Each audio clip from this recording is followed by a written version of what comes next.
C'est écrit par un certain Dale Carnegie. Dale Carnegie, The Power of Positive Thinking.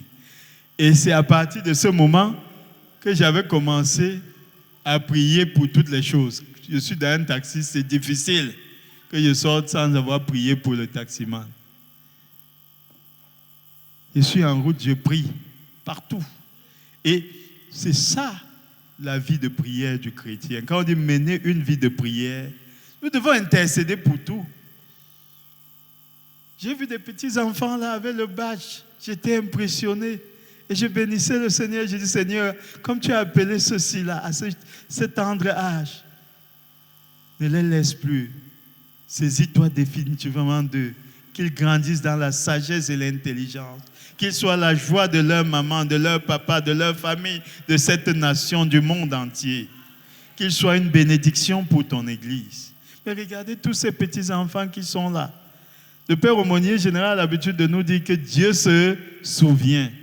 Vous croyez qu'un enfant peut commencer comme ça et Dieu ne se souvient pas de lui? Dieu n'est pas un homme pour être méchant. Dieu n'est pas un être humain pour être méchant. C'est l'être humain qui est méchant. Dieu, c'est la bonté même. Et Dieu se souvient. Dieu ne peut pas laisser ses petits-enfants grandir n'importe comment. Ephata. C'est pour ça que nous disons aux membres d'Ephata, quand tu viens à la prière, tu laisses les enfants à la maison, tu vas dire que tu es en train de faire quoi comme ça? Tu as trouvé quelque chose de bon, c'est bon seulement pour toi. C'est pas bon pour les enfants. Donc je bénis ceux-là qui viennent avec les enfants, qui malgré les difficultés payent les retraites pour leurs enfants. C'est ça votre bénédiction. Et vous ne le verrez pas aujourd'hui, pas dans 10 ans, peut-être dans 20, 30 ans. Vous verrez que vous avez sémé quelque chose et la racine a pénétré le sol. Aucun vent ne va faire tomber ce genre d'arbre-là. Parce qu'ils auront eu une fondation que même sans vous, il n'y aura pas de problème. Ma première fille a eu le bac, elle avait à peine 17 ans. Et j'ai décidé de l'envoyer au Congo.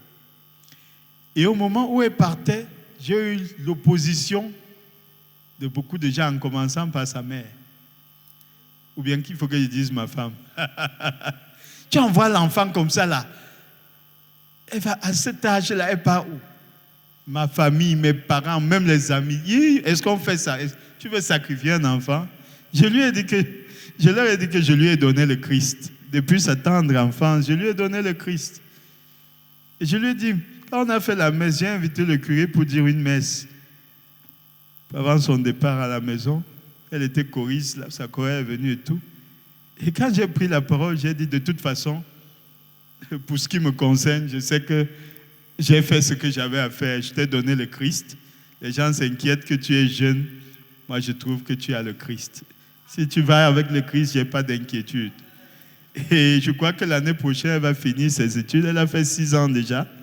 Il reste 1 an. On n'a pas eu d'inquiétude. Parce que chaque fois que je l'appelle, est-ce que tu restes dans le Christ? Est-ce que tu vas à l'église? Quand elle vient ici, je note. Quand vous avez donné le Christ à vos enfants, mes frères et sœurs, vous leur avez tout donné. Le Christ, là, ça dépasse les maisons. Les gens ont laissé des maisons. Les enfants se sont tués à cause de ces maisons quand ils n'avaient pas le Christ. Les gens ont laissé des hectares et des hectares de terrain, des gratte-ciel, des voitures, des tas de biens, des entreprises. Les enfants les ont suivis dans la tombe, dans la terre, à cause de ces biens. Quand tu n'as pas le Christ, tu es perdu. Nous devons mener une vie de prière. Ephata. Si tu donnes le Christ à ton enfant, tu lui as tout donné. Les anglophones ont quelque chose qu'ils disent. He who brings cola brings life. Si tu apportes la cola, tu as apporté la vie. Et moi, je vous dis, si vous donnez le Christ à un enfant, vous lui avez donné la vie. Et c'est le plus grand don, le plus grand bien que vous pouvez donner à un enfant. Ephata.